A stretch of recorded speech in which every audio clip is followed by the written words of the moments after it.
Bismillahirrahmanirrahim. Assalamualaikum warahmatullahi wabarakatuh. Kita kembali lagi di mata pelajaran tematik. Hari ini kita akan menyelesaikan materi di subtema 1, bermain di lingkungan rumah. Oke, hari ini kita akan mempelajari pembelajaran 5 dan pembelajaran 6. Kita mulai dengan materi muatan bahasa Indonesia di pembelajaran 5, yaitu mengidentifikasi sifat-sifat benda melalui pengamatan. Ada bentuk benda yang dapat berubah dan tidak berubah. Nah, bentuk benda yang dapat berubah misalnya air. Ada juga benda yang sifatnya mirip air, seperti minyak, lem, dan tinta.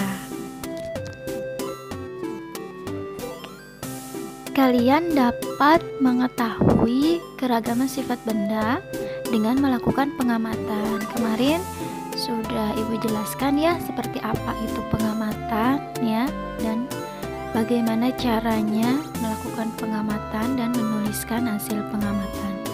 Nah, melalui pengamatan kalian dapat menemukan informasi.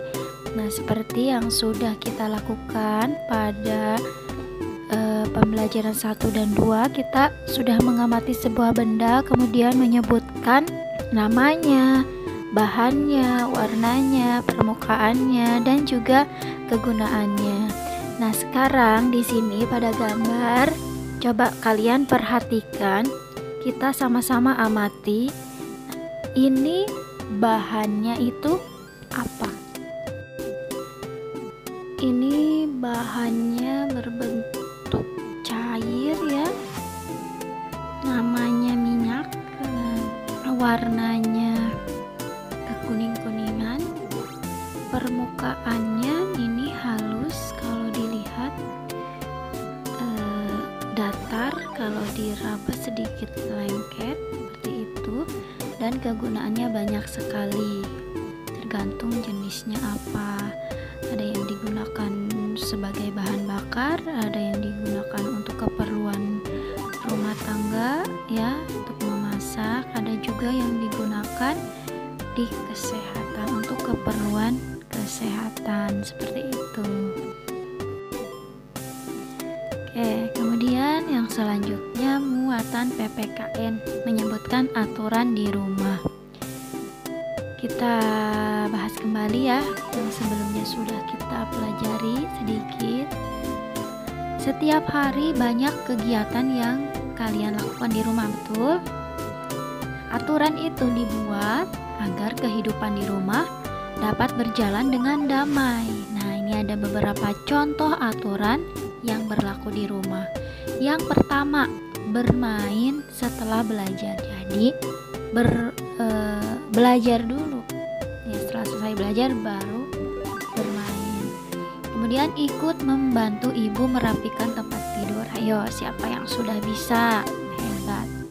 Kemudian menonton televisi di luar jam belajar. Sebaiknya tidak digabungkan ya antara menonton televisi dengan belajar, nanti tidak fokus. Jadi belajar dulu. Kemudian yang terakhir, menggunakan telepon genggam atau handphone sesuai keperluan. Ya, kalau kalian yang sudah punya atau suka pinjam ya sama orang tua, nah jangan banyak-banyak ya main HP-nya seperti itu, karena akan mengganggu juga kesehatan mata. Apalagi sekarang belajarnya daring, sudah banyak pegang HP. Jadi di luar belajar sebaiknya dikurangi ya. Kemudian di pembelajaran 6, muatan bahasa Indonesia ini menjelaskan makna kata tentang keragaman benda. Oke, mari kita ingat kembali cara mengetahui makna sebuah kata.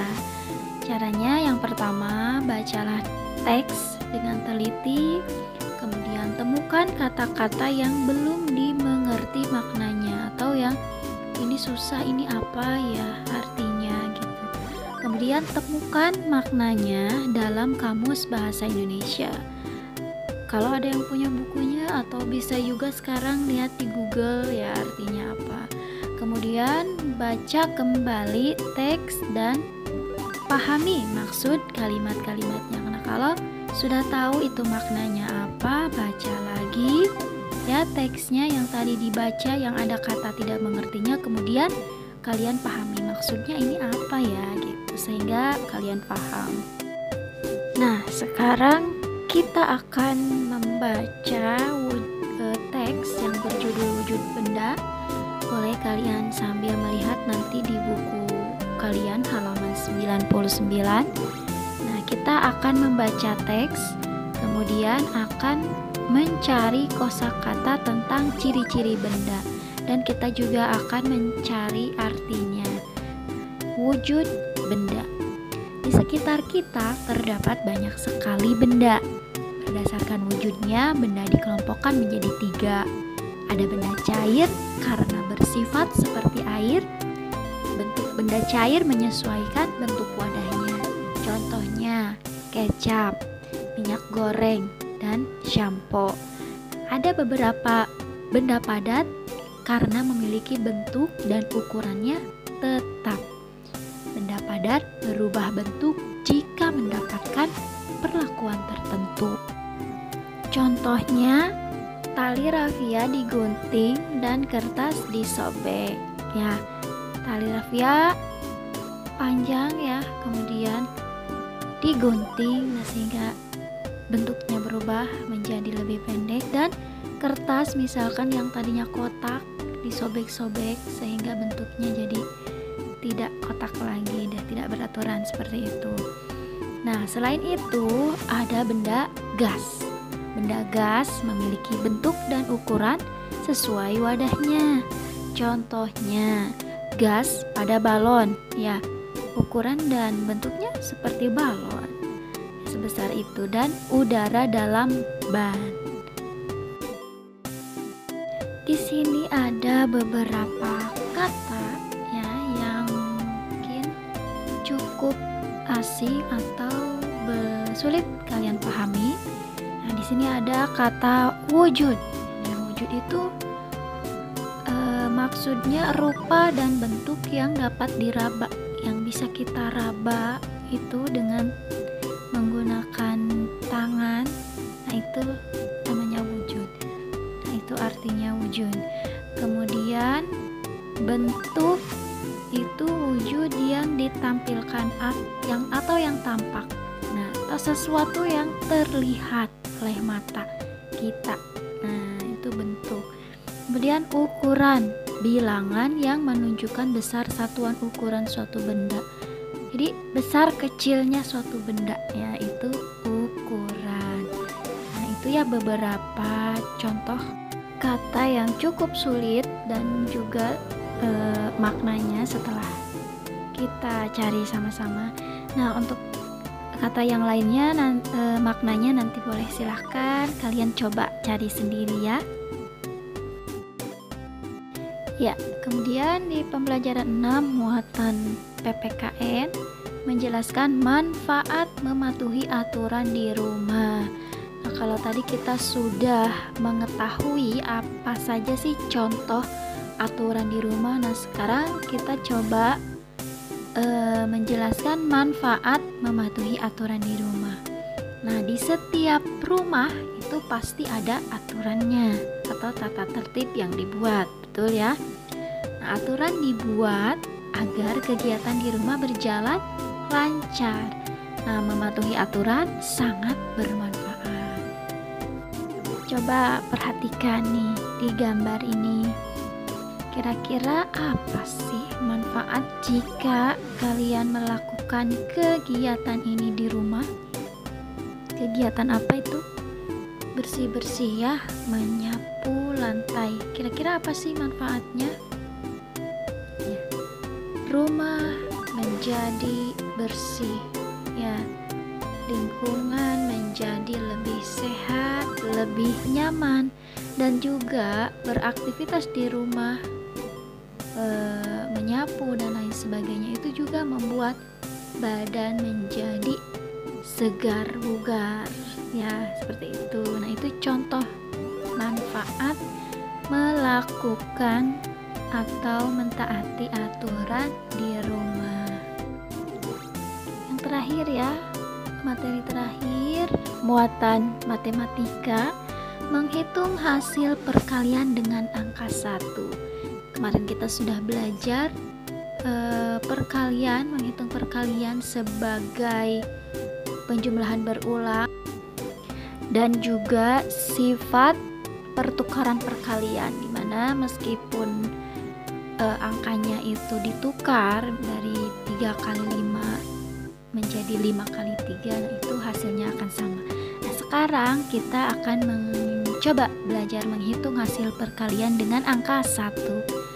Dan yang harus kalian ingat adalah bilangan apapun jika dikalikan dengan angka 1 akan menghasilkan bilangan itu sendiri. Contoh, 20 dikali 1 sama dengan 20. 34 dikali 1 sama dengan 34. 57 dikali 1 sama dengan 57. 300 dikali 1 sama dengan 300. Berapapun angkanya atau bilangannya, jika dikalikan dengan angka 1, maka hasilnya bilangan itu sendiri. Diingat ya. Terakhir, menentukan hasil perkalian dengan penjumlahan. Hasil perkalian didapat dengan penjumlahan berulang. Ini mengulas saja ya sedikit. 2 kali 6 itu sama dengan 6 ditambah 6 sama dengan 12. 3 dikali 6 itu sama dengan 6 ditambah 6 ditambah 6. 6-nya sebanyak 3 kali. 6-nya dijumlahkan sebanyak 3 kali sama dengan 18. 4 kali 6 sama dengan 6 ditambah 6 ditambah 6 ditambah 6. 6-nya dijumlahkan sebanyak 4 kali sama dengan 24. 5 dikali 6 sama dengan 6 ditambah 6 ditambah 6 ditambah 6 ditambah 6 sama dengan 30. 6 dikali 6 sama dengan 6 ditambah 6 ditambah 6 ditambah 6 ditambah 6 ditambah 6 sama dengan 36. Dan 7 dikali 6 sama dengan 6 ditambah 6 ditambah 6 ditambah 6 ditambah 6 ditambah 6 ditambah 6. 6-nya dijumlahkan sebanyak 7 kali sama dengan 42. Nah, itu dia ya contoh perkalian sebagai penjumlahan berulang. Semoga kalian paham ya dengan materi yang sudah Ibu sampaikan. Untuk hari ini cukup sekian. Terima kasih. Mohon maaf apabila ada kesalahan. Wassalamualaikum warahmatullahi wabarakatuh.